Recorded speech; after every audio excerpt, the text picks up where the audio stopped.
So, I watched my first anime, and Attack on Titan. I mean, wow. Just wow. This may be one of the best pieces of storytelling and writing I have ever had the pleasure of watching. From the characters, to the plot, to the soundtrack, to the voice acting, to the animation, to the fucking everything. Attack on Titan completely surpassed any expectations I had, while also creating entirely new expectations for anime in general. A little too high, to be honest. Like, I watched other animes after AOT, and some were really good, like Death Note, for example. But it was pretty much impossible to match Attack on Titan. I also do not read the manga, so I have very little idea what's going to come with season 4, but I can say I am extremely excited. And before I begin, there will be spoilers in this video, so if you have not watched Attack on Titan, please do yourself a favor and watch it. Do not ruin the experience for yourself. Leave this video right now and go watch Attack on Titan.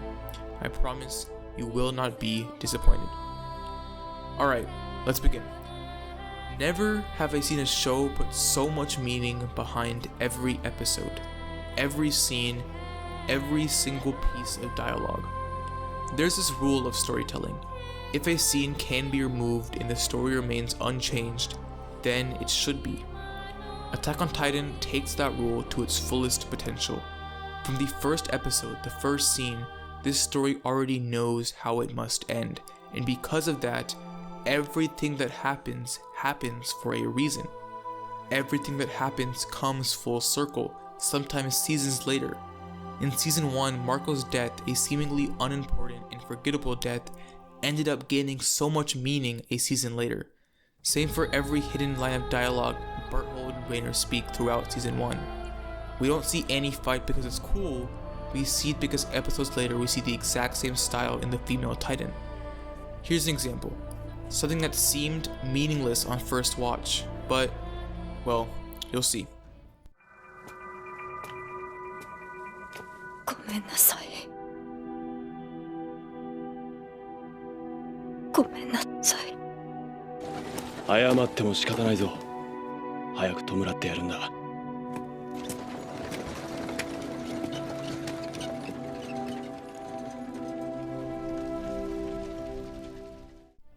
My point being, I would be hard pressed to find a single scene in 59 episodes of this show that doesn't have to be there.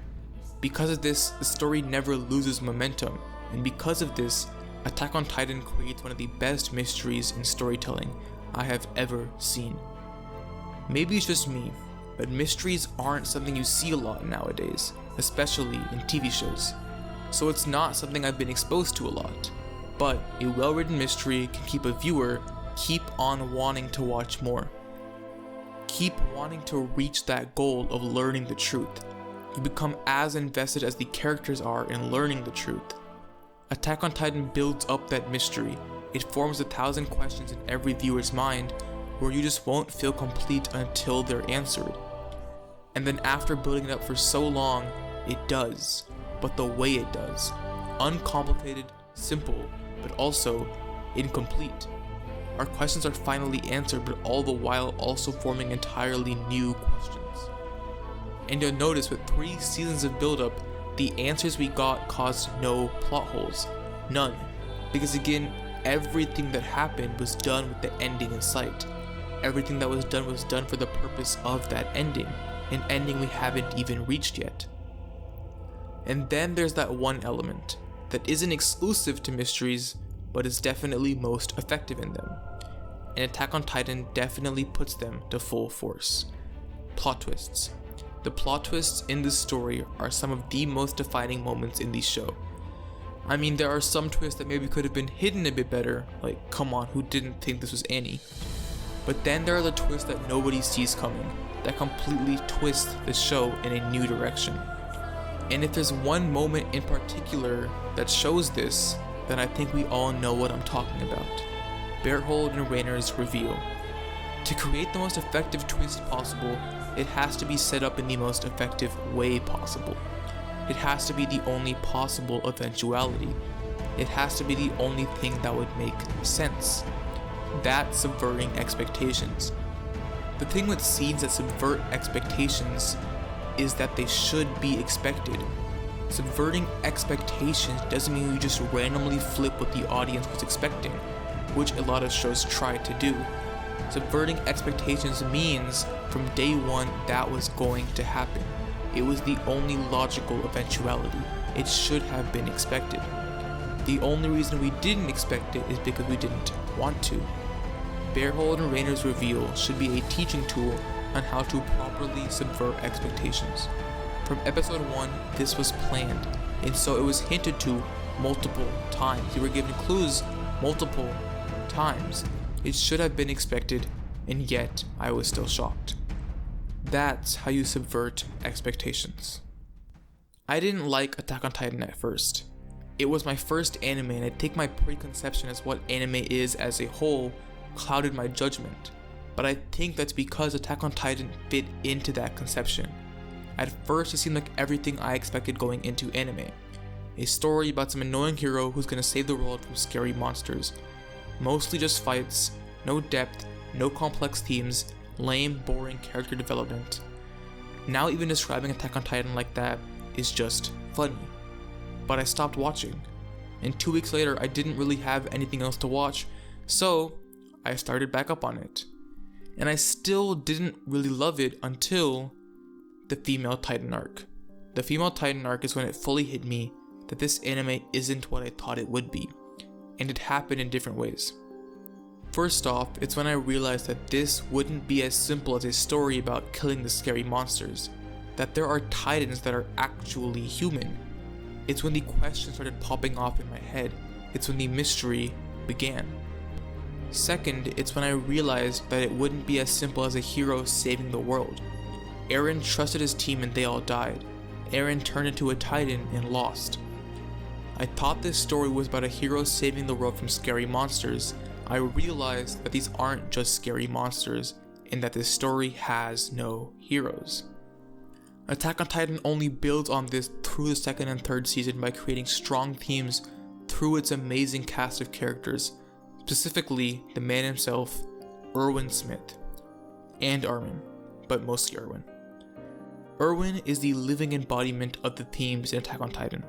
Erwin Smith is not a hero. Erwin Smith never saw himself as a hero. He would put not only his own soldiers on the line, but he would sacrifice hundreds of lives of citizens for just the chance of the slightest bit of information. Erwin Smith was not a hero. I know we all hate Flock, but he isn't wrong. Erwin is the devil, but he was necessary. This story directly tells us what makes a person who has the power to change the world. They must be drunk on something. They must be after something. Something insatiable that creates their entire life purpose. For Eren, it's freedom. For Armin, it's seeing the world. And for Erwin, it's learning the truth of their world. From his childhood, seeing if his father was right. And then, they must be willing to give it up. They must be willing to lose that goal that they based their life around to create the necessary change. The something that one is drunk on is what drives them forward, is what allows them to see death all around them and stay sane, keep pushing on. But when the time is right, that thing that drives one forward is what holds them back from doing what is necessary. Which is why they must be willing to give up what always drove them. Erwin and Armin embody this theme beautifully. Erwin had the power to become the devil because of the goal that arose when he was a child, learning the truth. It's the reason he was able to never give up, never lose faith when the leaders before him eventually gave up and gave in. He was drunk on something and they weren't. From when we first meet Armin, we know his goal. He wants to see the world, specifically the sea. そう。それだけじゃないよ。海だ。商人が一生かけても取り尽くせないほどの巨大な塩の湖がある。壁の外にあるのは巨人だけじゃないよ。炎の水、氷の大地、砂の雪原。それを見に行くために調査兵団に入ったんだから。And when Eren turned into a Titan, both these characters saw a path to their goals, and their drive became even stronger. But on the eclipse of it all, the final battle, the one that would decide if Erwin and Armin would be able to reach the goal they had been waiting for their entire lives, they both reached a point where they got to decide. The goal that meant everything to them, or humanity. And in that moment, Erwin and Armin were able to create change because they were able to sacrifice. On opposite sides of the wall, both characters created the turning points in the battle. Erwin created a plan sacrificing himself to kill the Beast Titan, and Armin created a plan sacrificing himself to kill the Colossal Titan. In turn, sacrificing their goals. Their goals are what drove them to that point, but in the end, they created change because they were willing to give it up. Now, why did Levi choose Armin to live on over Erwin? Thematically, it makes sense. The goal that drove Erwin was reached. The basement, the truth was right there in the city. Armin's goal was more. Armin's goal was not nearly complete. Armin wanted to leave the walls. He wanted to see the world. There would still be something to drive Armin forward, but not for Erwin. But really, in the end, it was a single character's choice. In the end, Levi wasn't trying to make the smart choice or the logical choice. Because in the end, he saw Erwin as his friend, and he couldn't bring his friend back into hell, forcing him to retake on the role of the devil that humanity needed. It was finally time for Erwin Smith to rest. There is so much I could cover with AOT. I mean, every aspect of this anime is amazing. But since I am most definitely making a video when the season is over, I didn't want to go too deep on characters whose stories are still yet to be finished, especially Eren. We're definitely gonna wait on Eren. Look, art is subjective, so everyone has different tastes, different opinions, different views on it. And I do my best to analyze every aspect of a story so that I don't only give my opinions, but I also explain why I have them. But still, not everyone is going to agree with me. I'm saying this because I've been introduced into the anime fandom. And if there's one thing they do, it's argue about what the best anime is. So, when I say something is the best or amazing, it's my opinion. Keep that in mind with what I'm about to say.